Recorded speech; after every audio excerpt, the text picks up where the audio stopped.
Prince residential senior secondary school Govindpura में online classroom में आपका स्वागत है। मैं राकेश शर्मा व्यवसाय का टीचर। मैं आपको कल जो है प्रबंध के उद्देश्य के बारे में चर्चा की थी और प्रबंध के उद्देश्य के बारे में आपको बताया कि प्रबंध के उद्देश्य क्या होते हैं। तो प्रबंध के उद्देश्य होते हैं चार। पहला होता है प्राथमिक उद्देश्य, दूसरा होता है सामाजिक उद्देश्य, तीसरा होता है सहायक उद्देश्य और चौथा होता है व्यक्तिगत उद्देश्य। इसलिए प्राथमिक उद्देश्य के बारे में अपन चर्चा की। किसी भी उपकरण के लिए हमें पहले कौन कौन सी चीज़ों की आवश्यकता होती है वो प्राथमिक उद्देश्य में शामिल किया गया है और वो उद्देश्य ये होता है कि कम लागत पे अधिक हमें मुनाफा हो सके और दूसरा उपकरण को अधिक जो है मात्रा में लाभ प्राप्त करने के लिए हमें क्या करना चाहिए और तीसरा जो होता है उपकरण के विकास और वृद्धि को बढ़ावा देना। इसके बाद सहायक उद्देश्य होते हैं कि कंपनी को कौन कौन सी चीज़ों की आवश्यकता होती है, उनकी सहायक उद्देश्य के बारे में चर्चा की गई। और उसके बाद जो है व्यक्तिगत उद्देश्य भी रखा गया कि जो श्रमिक काम करते हैं, कर्मचारी काम करते हैं, उनके लिए कौन कौन से उद्देश्य हैं, इनके बारे में कंपनी क्या क्या कर सकती है, इसके बारे में उसमें बताया गया। और अगला जो सामाजिक उद्देश्य के बारे में अपने चर्चा की कि सामाजिक उद्देश्य क्या होता है कि समाज में विभिन्न संसाधनों का समुचित उपयोग किया जा सके और समाज के प्रत्येक घटकों को जो है संतुष्ट कर सके और समाज के नए नए प्रयोगों को बढ़ावा दिया जा सके। इसके बाद मैंने आपको प्रबंध के महत्व के बारे में बताया कि 8 महत्व है। प्रतिस्पर्धा का सामना करना, संसाधनों का विकास करना, संसाधनों का समुचित उपयोग करना और नवप्रवर्तन और उसका उपयोग करना, संगठन का अस्तित्व संरक्षण और वृद्धि करना और देश का आर्थिक विकास करना और विभिन्न रुचि समूह के समन्वय और समाज में स्थिरता बनाए रखना। ये 8 जो है 8 उद्देश्य के बारे में जो मैंने 8 बताया गया कि प्रबंध का महत्व क्या है। तो 8 महत्व तो प्रबंध का महत्व जो है 8 महत्वों के बारे में हमने चर्चा कि आज मैं आपको प्रबंध की प्रगति के बारे में बताऊंगा कि प्रबंध की प्रगति किस प्रकार की होती है, उसका स्वभाव किस प्रकार का होता है, उसके स्वभाव किस प्रकार का होता है, इसके बारे में अपन चर्चा करेंगे। और इसमें जो निम्नलिखित जो प्रबंध के स्वभाव को 4 भागों में देखा जा सकता है। पहला है बहुविधा के रूप में, दूसरा है कला के रूप में, तीसरा है विज्ञान के रूप में, चौथा जो है पैसे के रूप में, प्रबंध की जो है सार्वभौमिक प्रक्रिया के रूप में। इसलिए प्रबंध की प्रगति के बारे में मैं आपको चर्चा करूँ कि प्रबंध की प्रगति क्या है। देखिए प्रबंध की प्रगति है स्वभाव कि समय के साथ साथ प्रबंध का अध्ययन एवं तकनीक के प्रयोग में विभिन्नता के कारण अनेक इसके स्वभाव में अनेक परिवर्तन देखने को मिलता है। इसलिए जैसे प्रबंध को पहले केवल कला के रूप में जानते थे, उसके बाद विज्ञान के रूप में जाना गया, आज वर्तमान में प्रबंध को विज्ञान और कला के रूप में भी जाना जाता है। इसी प्रकार प्रबंध पहले गैर पैसे के रूप में जाना जाता था, आज इसे पैसे के रूप में जाना जाता है। तो वर्तमान में प्रबंध के स्वभाव को हम निम्नलिखित रूपों में देखा जा सकता है। पहला रूप है प्रबंध बहुविधा के रूप में, दूसरा है प्रबंध विज्ञान और कला के रूप में, तीसरा है प्रबंध पैसे के रूप में और चौथा है प्रबंध की सार्वभौमिक प्रक्रिया।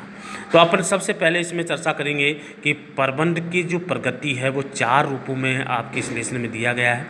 आपके जो किताब में है वो 4 रूप बताए गए हैं कि प्रबंध के 4 रूप होते हैं या 4 स्वभाव होते हैं। 4 प्रगति होती है प्रबंध में। तो सबसे पहली प्रगति के बारे में अपन चर्चा करेंगे या स्वभाव के बारे में चर्चा करेंगे या रूप के बारे में चर्चा करेंगे और वो है प्रबंध बहुविधा के रूप में।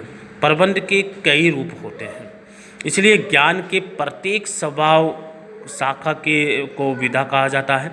इसलिए प्रबंध में जो पहला बहुविधा के रूप में जैसे प्रबंध को कला के में माना है, विज्ञान भी माना है, वाणिज्य भी माना है, कानून भी माना है आदि के बारे में जो अलग अलग विधा अलग अलग उद्देश्य हैं और उन उद्देश्यों की चर्चा उन उद्देश्यों के लिए ही सिद्धांतों का विकास हुआ है। इसी प्रकार ही प्रबंध अपने आप में एक स्वतंत्र विधा है तथा इसके सिद्धांत को निम्नलिखित जो है विकसित करने में विभिन्न विधाओं के बारे में अपन चर्चा करेंगे कि कौन कौन सी विधा जो है प्रबंध में शामिल किया गया है। सबसे पहली है अर्थशास्त्र ने प्रबंध में अर्थशास्त्र का योगदान सबसे ज़्यादा रहा है प्रबंध में।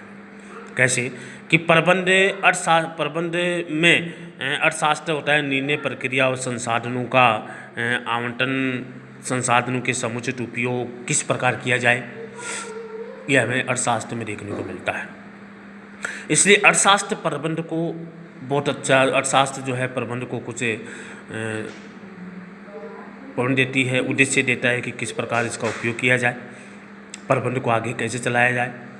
इसलिए अर्थशास्त्र का योगदान सबसे ज़्यादा है प्रबंध में, इसलिए सिद्धांत का विकास होता है। इसी प्रकार ही प्रबंध अपने आप में, तो इसलिए अर्थशास्त्र ने प्रबंध में निर्णय प्रक्रिया और संसाधनों का आवंटन और संसाधनों का समुचित उपयोग आदि अर्थशास्त्र का योगदान सबसे ज़्यादा प्रबंध में रहा है।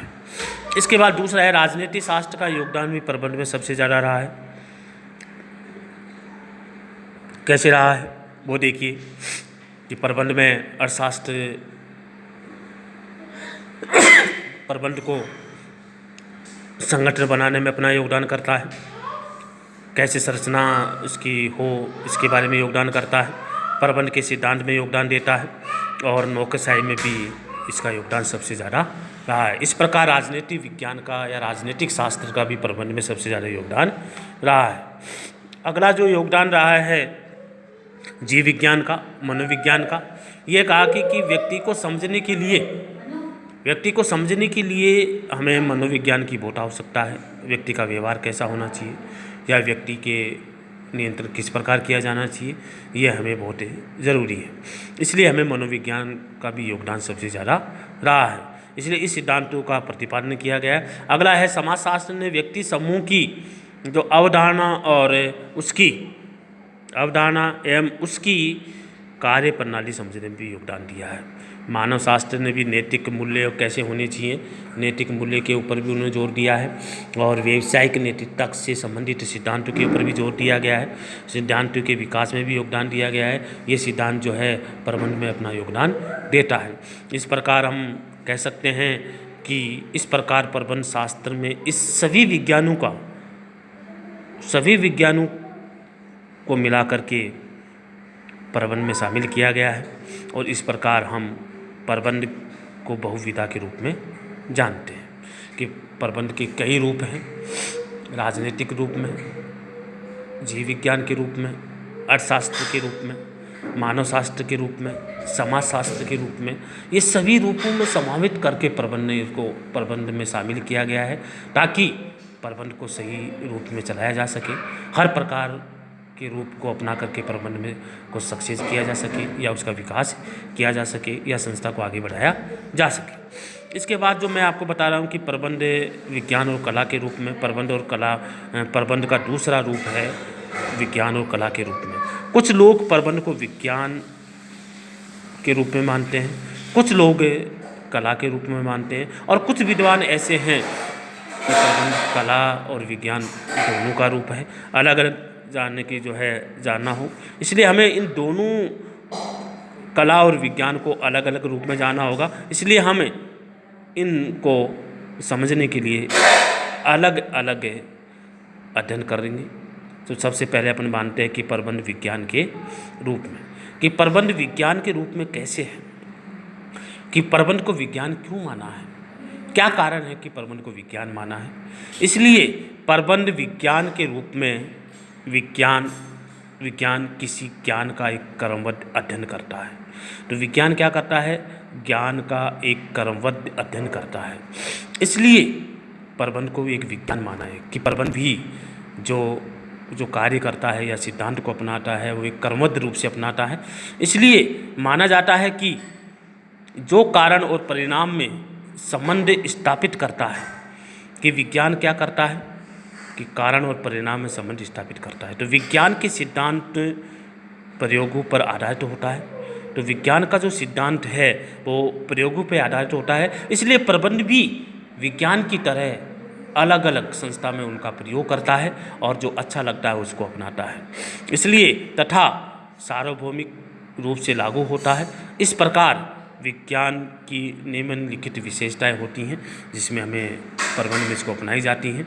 इसलिए प्रबंध जो है बहुत ही अच्छा माना जाता है। प्रबंध इसलिए बनाया गया है ताकि सभी जो नए नए विज्ञानों हैं या विज्ञान है या नई नई टेक्नोलॉजी है उसको समावित किया जा सके। इसलिए प्रबंध ने बहुविधा के रूप में माना जाता है। उसने अर्थशास्त्र के भी कुछ सिद्धांतों को अपनाया है। उसने राजनीति विज्ञान के कुछ सिद्धांतों को अपनाया है। उसने जो है जीव विज्ञान के भी कुछ या मनोविज्ञान के सिद्धांत को भी अपनाया है।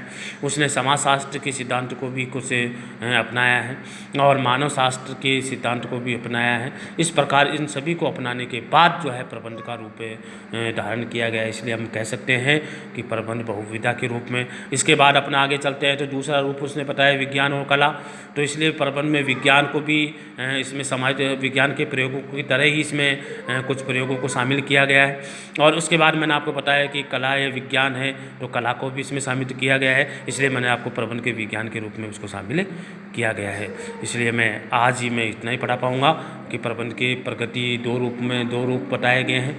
दो रूपों के बारे में मैंने आपको एक्सप्लेन किया है, एक तो बहुविधा के रूप में, एक कला और विज्ञान के रूप में। आगे नेक्स्ट जो है मैं आपको विज्ञान की विशेषताओं के बारे में चर्चा करूँगा। मैं बस आज इतना ही पढ़ाऊँगा। अगली क्लास जो है नेक्स्ट क्लास लूँगा। जय हिंद।